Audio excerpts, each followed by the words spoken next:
recording now. Yeah. So when first time JavaScript code runs, the process happened, right? That is called global execution context. Okay. So what is that? That is just like a memory box, right? So it creates the memory box. So let's create something like this. Just imagine this is the memory box, right? For global execution context. Okay. This has two steps. First is creating the memory, and second is code execution, right? Code to execute. Okay. So it will scan the whole JavaScript code, right? So the first thing here you see is, sorry, this, oh, I want to, yeah. First thing what you see here, right, is console log start. So the console log start means this function log executing, right? So right now, this will only execute when the code start executing, okay, on the right side. Here we have to look for the memory, right? So what are the first memory? That is basically x equal to 10, right? I don't know why. Let me minimize that so we can see clearly. Yeah.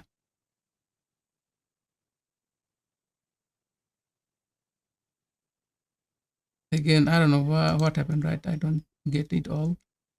What I will do, I'll just copy this whole thing, okay, and put in the page itself, right? Up here, just put it there, okay? Fine. So now no need to worry, right? You can see everything clearly. So X is the first memory, clear?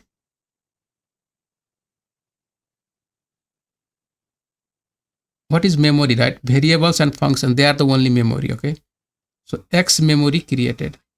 So this will be undefined, okay, like this, right? Undefined. When you create memory, okay? So I don't want to write here because it will be a lot of like clocked, right? So let's clean that up. X created, Y created. Now function sum created, that is also memory, right?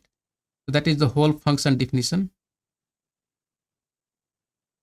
When you write function like this, then it will be the whole function definition, right? But let's say you have a function, let maybe name, right? Display full name equal to, and whatever function here, okay? Whatever function, right? In that case, that will be variable, okay? So that will be like a name again with undefined, right? Like that. Remember, when you have a function stored in a variable, first it will just create the memory of that function with no function definition, right? Done. Anything else? Okay, we have here, right? Answer. So answer. Okay. Now this two is executing the code, right? Also here executing the code. So now let's start executing code. First line, let's create a, so once this is created, right, this will enter inside here, console, inside the call stack. This is our call stack. Okay, stack, right?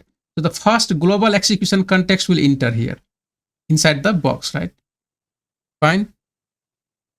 So inside this code execution, what happened now? Start, right? So let me print one console here. So I will print start. First line, this one done. Second, x equal to 10. So here x equal to 10, you put 10 here, right? Y 20, you put 20 here. Function, this sum function, right? So you have this whole function here, okay? Already, right? When you create the memory. Answer, now you, now you have x, 10 done, 20 done. This function will do nothing straight here, right? You look for executing code. What are the things which is executing, right? Either assigning value or executing. So here sum execute, function sum. So it will create another execution context. Function will always create execution context, right? Okay. So memory and code, right? So this will enter again inside here. That is sum function executing, right? Okay, sum, right? So let's call it sum here. Now what are the things inside the sum? You have n variable, That's the parameter n. Then you're going to create z, g, memory. Then you have result, right? Fine. So now code will run. N equal to how much? So this is what, I mean, this is parameter. Then you have to look for the argument, right? What value you are passing? 5. Then you have z also 5. Then result, right? So result, you're gonna, in the result, the value is this. So x plus y and z, right? So x, you get what? X is what? Where is x? So it will look in the memory, local memory, in the function. There is no x, then it will jump to the parent, right? So remember, I'm going to talk about this later, but for now, just if you don't find something in the local memory of the function, it will go to the parent. So parent has x 10, right? So it will get 10 here. I'm just right here, right? But it should be in the code execution box here. So like you get 10 plus y again. You don't have in the local, it will look in the parent. Yes, there is. So it will find 20. Okay. Then after that n, so we have n5, right? So it will find in the local, that is fine. And then it has z, that is 5 again. So 30 and 10 is 40, right? So 40 will be stored in this value here, 40. Okay, fine. And then return, right? So you have return result. So return result, you look for a result now. Where is the result? So you have in the local memory, right? So that is what you return. So this function will return what? 40, right? 40. And where it will go? Here. Okay. Soon it returns 40. This will be pop out from the call stack. So once, right? ONCE, once function finished executing, right? Executing code. Okay. So code execution happen here, right? Once finished executing code, once you return the result, right? Then it will be pop out. It will be out from the call stack. It's gone, right? Fine. So you still have this one because there is still more code to execute in the global, right? Console log answer. So answer, it will look inside the global memory, which is here. So answer is what? 40, right? So you're going to log 40 here. Console log end, you're going to log end, right? So once the last line you reach, means no more code to execute, then this will also pop out from the call stack. So now our code is finished. You have start, then you have this answer here and end, right? So that's how code work. Okay, that's how the whole execution context work, right? So one more thing, there is something called lexical environment, right? Okay, let's go back here and now try to understand something else. I'll just push that up. The lexical environment, I mean, the place where you access the code, right? So let's go back here. So let's say, for example, right, let's write function maybe a, right, like this, and console.log maybe b, right? And I have a let b equal to 20. Okay, now let's execute the function, right? A. So here what happened, inside function a, right, you have access to this b. Can we access b inside function a? Is that possible? Anyone?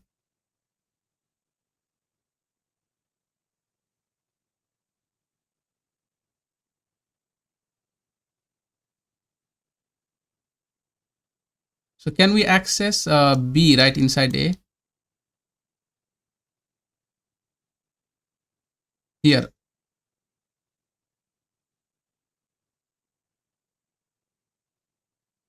So let's run the don't code. think so, dear. No, right? You have okay, so that's fine. So this is important. Okay, let's understand, because we just what we did earlier, right? It's the same concept. Okay, remember, if you cannot find something in the local memory, so function A has a local memory. So if you don't find B inside the local, it will look inside the global, right? B is in the global. So you have access to B, right? Inside the local memory, okay? Inside the A, right? So see, we get 20 here. That means we can access B inside A, right? That is fine. Let's say I have function here, right? Another function called C, for example, right? And I'm gonna now just call this one, right? Inside here. Now can I access C? Sorry, B inside C? But I just have to execute C, right? So let's execute C here. I can execute anywhere, does not matter, right? Fine. So you calling function A, right? This function. So when this function runs, it has another function running, right? C. Because soon A runs, it will go inside, it will run the C now. Now C has B, right? So can we access B inside the C? Anyone?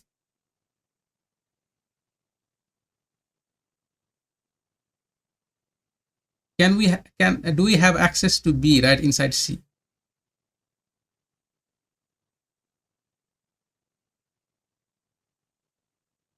So C is the child of A, right? Inside A, and A is inside global. So remember, child can access something from the parent always. So you can access, okay? So C will first look for B inside its parent, that is A. It will not find, then it will move up, right, to the global, and it will find the B and it will print that, okay? So let's print that, right? So it print 20, okay? It's work, right? Now, what I will do, I'm gonna put this B, right, inside here. So now tell me, can I access B inside C?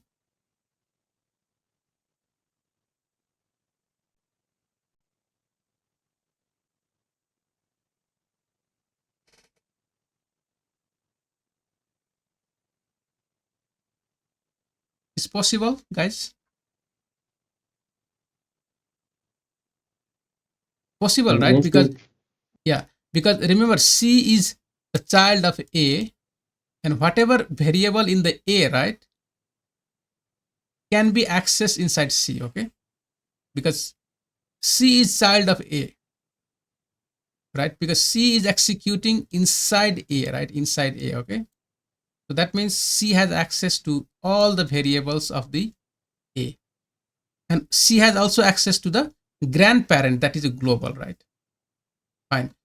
But now, right, I'm gonna just take this and I will put this inside the global now. I'm calling console log in the global, right?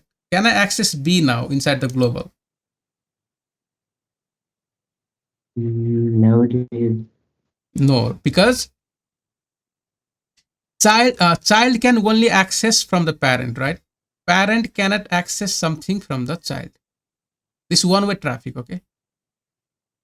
You can go inside, right? Inside you have access, like from whatever in the global, right? Which whatever in the parent, child can access, but you cannot.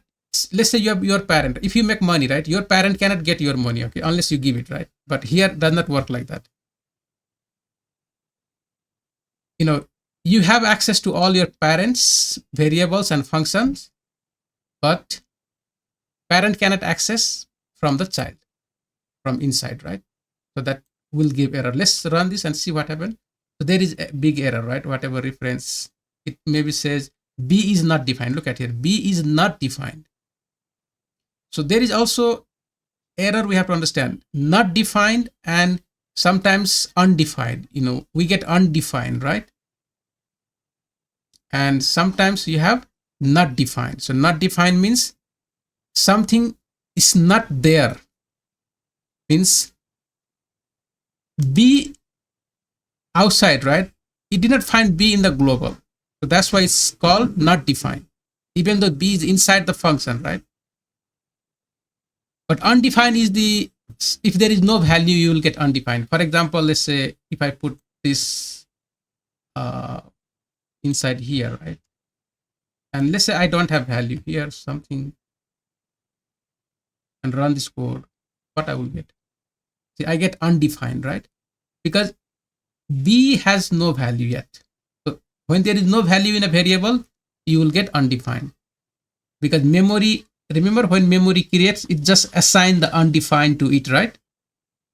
So B, during the memory creation, it gets undefined value, okay? And then later it will, when the code start running, right, it will put 20 inside that B. Now if I run the code, I will get 20, right?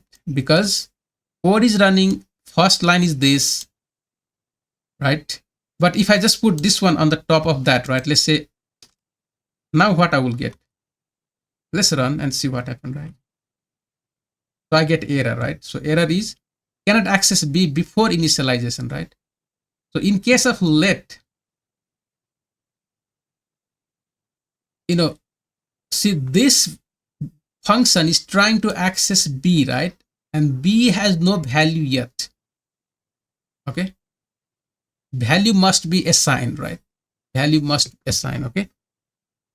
Then only you have access, because this will run first. Remember in the execution context, right? It will go top to bottom. It will run first, then it will assign the value. But you are trying to access value first, right? Here, when you run this, you are trying to access B, and B has no value yet. Okay. But okay, so that's too much. Let me draw the diagram and show you, right? Why they can access something and why someone cannot, right? Let me show you that.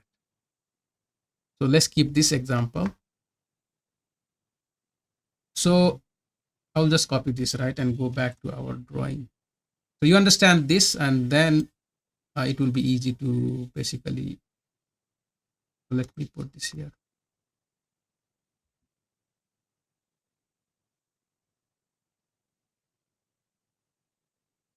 Okay, so fine, that is the code, right? Function A, you are running the A here, B is inside, then there is C function running, and then there is a C inside, right? Fine. So what happened, the call stack, right? We have to understand call stack, okay? So let's do that. I think this is the thinner one.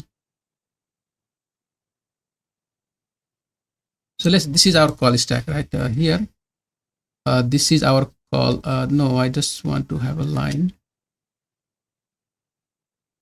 So this is our call stack. First thing, what happened when the code run? What gonna happen, right? Anyone? Step one, what happens when this code gonna run, right? What will happen first?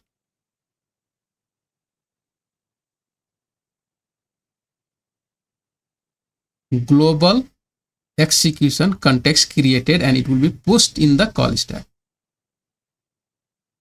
So I want to expand now. I want to see this, right? How this is, what happens when you're creating this, right? So let's create the global execution context now. So in this one, there is two phases, right? Two part. The first one is what? Memory, right? And then after the code will run. So in memory, can you tell me any memory here? What are the memory here in this code?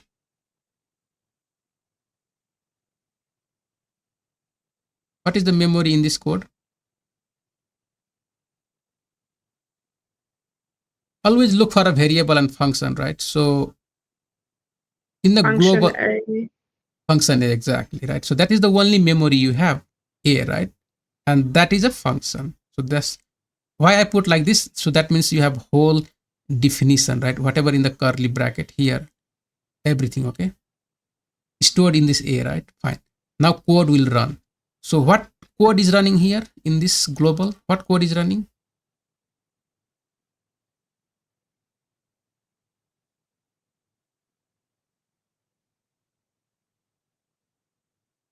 A, right? A is the only, that's the only thing running, function A, correct? Yes? Yes.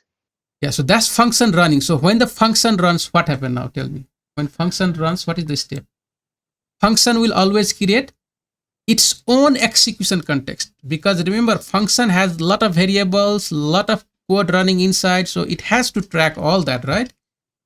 So it will create its, so let's say function A run here, right? A just run, okay? It will create its own execution context now.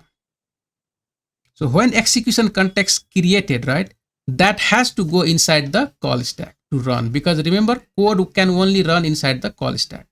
So let's say this is A, right? A like that. So now what happens in the function execution context? Process is same, right? It will create memory and code, right? So what are the memory now inside A? The first one is B, right? B variable. The second one is C function, correct?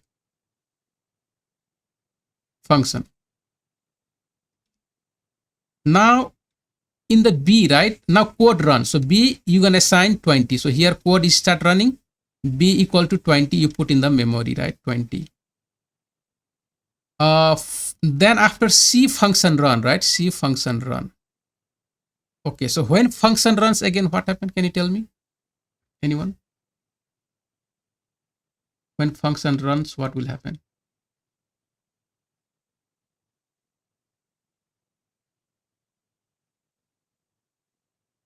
When function run, right?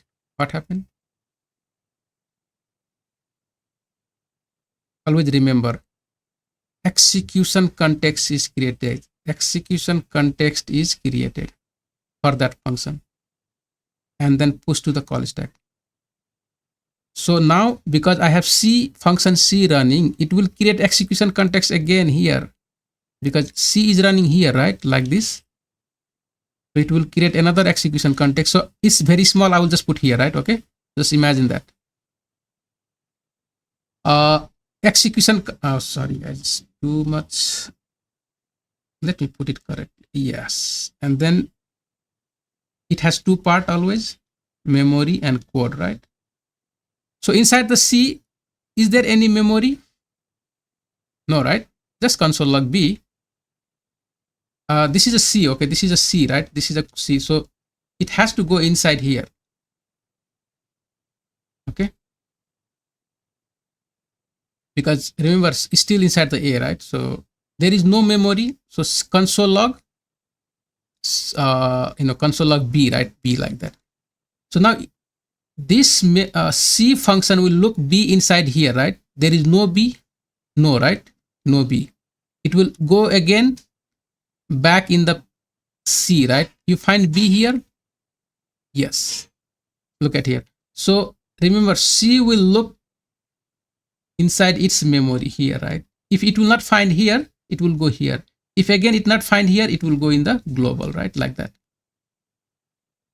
So it will find B here, right? There is a B. You can see here B, correct? That is 20. It find. So that's console log. So let's say this is console, right? 20 printed in console. Once it print 20, right? This will be out. This will be out. Then also after that, B has no code to execute. B has one. This is the last one, right? To execute. So then again, sorry, A has this last. Then it will be not A, but let's see. Yeah, inside the A there is a C, right? Fine. So this is the last code inside the A that will be done. Then the A will be also out from the call stack, and then this is also finished, right? There is no more code. So the global execution code will be also out from the call stack. I mean, that's what the last thing to do, right? But now one thing you have to understand, right, is how basically this C can access A and its parent global, right? So there is something called lexical environment.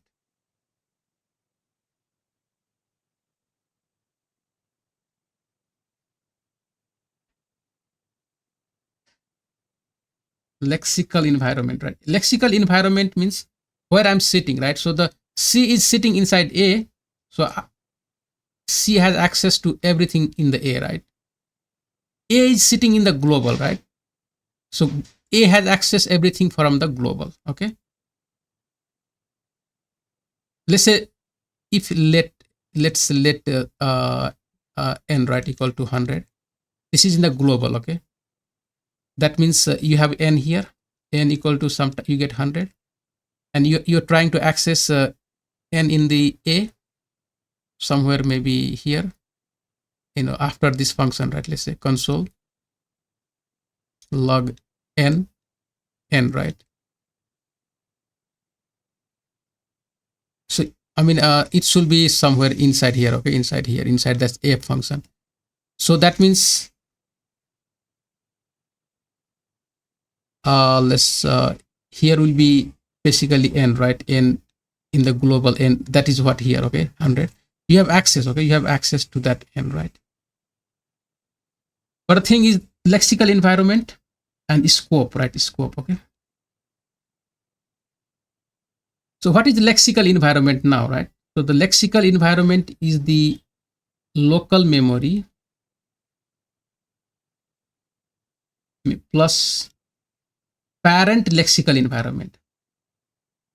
Parent lexical environment, right? So again, parent lexical environment. So every function has a lexical environment. So just imagine, right? This, I'm going to create something here. This box right here. Just imagine this. This is the lexical environment for C. So what is this? What has here? The local memory plus parent lexical environment, right? So that means parent also going to have lexical environment here, correct?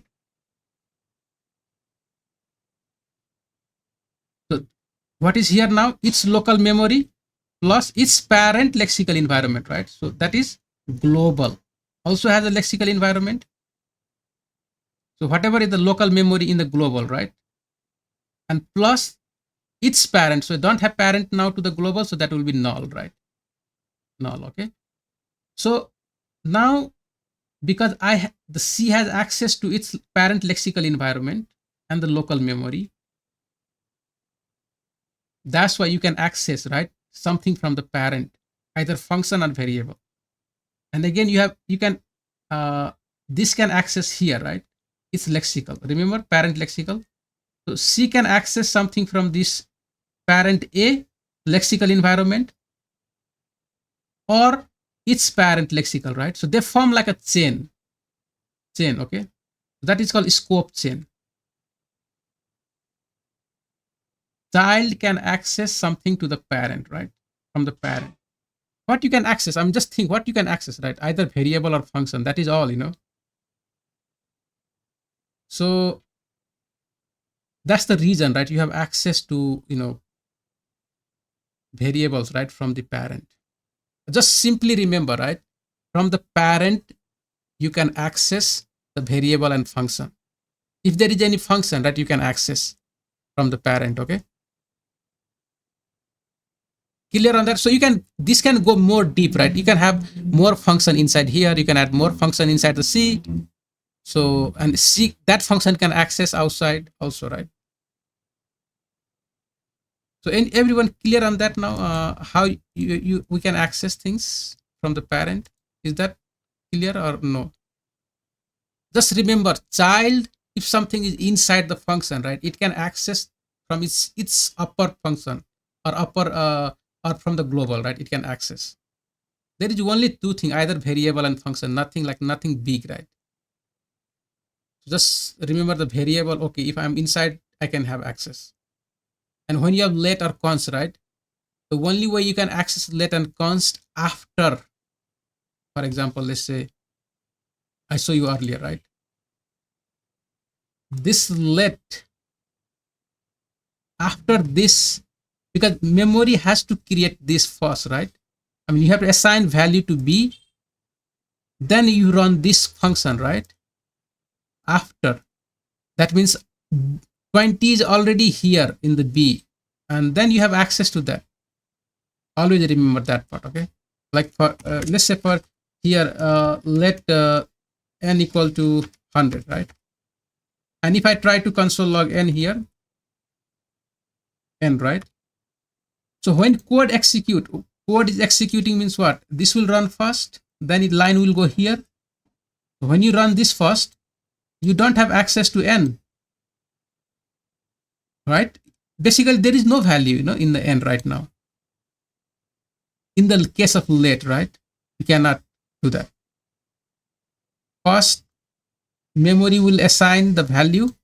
Basically, when code runs, it will assign 100, and then you console log 100, right? Or n. Then you can get that easily. So let's run this code and see. So see, you have 100 now, right? Okay, but soon I put this one below, it will give me error. So it says cannot access n before initialization, right? See, because when code is running, this run first and then it will go to this line. So there is n in the memory, right? But it says initialization has not happened. The value has not assigned yet to the variable, okay? So cannot access that. First, you make that code go here, right? So now if you understand this, there most of the error, right? You're gonna fix the bug if you understand how this works, okay? So try yourself, solve the problem, right? Just take functions from the exercise and write in the copy. Just see how code is running, okay? Just take this example, right? Try to understand this one and the other one, okay? And see if that makes sense, right? Just write all the steps and see if that makes sense. Just focus on one part, okay? Just understand first, right? Before even you solve anything else, okay? Once that will set in your mind, that means you understand, right? The error, why this error is there. You can look at the code, what should be the correct way to write that code, right? Because of all this inner working of the JavaScript, if you get this one, then that means you understand how code work, right? So I will stop here. I will let you guys practice, and if you get confused, just ask me, right? Let's try to make sure we get it all today, okay? On the code execution, right? Let me stop, and then if there is any question, you can ask me. Okay, so now you can ask me, right? If there is something. Oh, I'm still recording.